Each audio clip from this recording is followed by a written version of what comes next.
Imagine walking into a library and seeing no books in sight. Wouldn't that be crazy?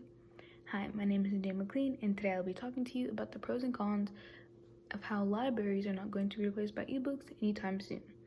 Now, in my last speaking assignment, I talked to you about the fundamental problems, but now we're going to be getting into the actual problems between publishers and the libraries and dealing with ebooks and all that. So, just a recap from my last speech, books are going to be cheaper than the ebooks because they can be provided naturally, and the ebooks have subscriptions, and the libraries are going to have to buy all these things when people can just get a library card for both. So, in my research, I saw that William Shakespeare's books, some of his books are not available on ebooks, and they're only available as an actual book in the library. And I see how people can see this frustrating because we're in the day and age where we're all technology. Everybody loves technology. Everyone uses technology for everything. It's even some people's life support.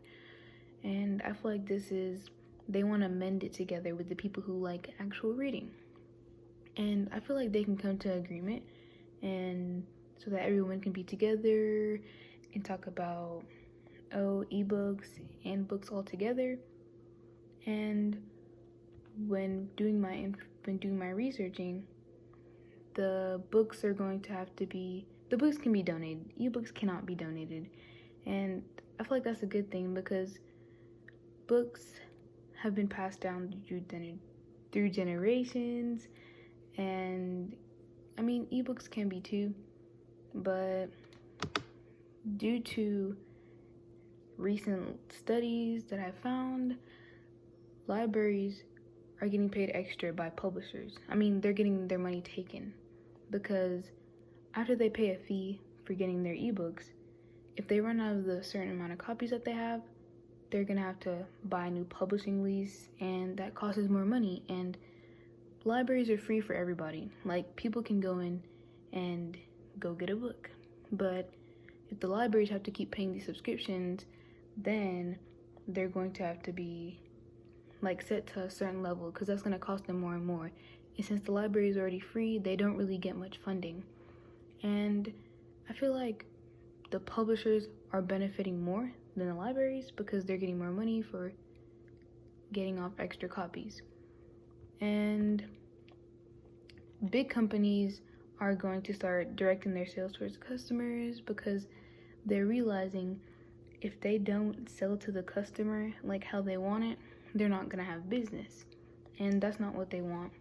They want to have more business so that some people are just in it for the money, but I feel like there's publishers who actually want everyone to read their book and to see the meaning behind it. So with that being said, also I found the information that I found in public libraries online. They talked a lot about funding and how if we focus on funding, most people they're not gonna be able to read the books because many people want ebooks. And if the libraries aren't able to provide the ebooks, then nobody's gonna want to go to the library. And if nobody goes to the library, then they're gonna get shut down. And I feel like it's not fair for the people who don't like ebooks, but then again, combining them together, it can make them work together and so that the libraries can stay longer. Because libraries have always been there. People have been able to go read, do crafts, do whatever their homework, study, meet up with friends and study together. And I feel like if ebooks were introduced there, then I feel like it can make it last longer. And that's the whole main purpose, for the libraries to last longer with the addition of ebooks, and for them to not change the actual meaning of a library. And it shouldn't be all teched out. I mean, there should be certain areas where, this is the tech area, and they should still have the long walls of books so that people can read them and go find different books with the touch of their hand, because that's what a lot of people like. And I feel like this would be a good get together of ebooks combining with actual books. And I feel like places like Barnes and Noble, they've already paired with places like Starbucks, and so that people can go get a coffee and read at the same time. So they merged together. But the real question is, how would you feel about ebooks taking over a library? Thank you.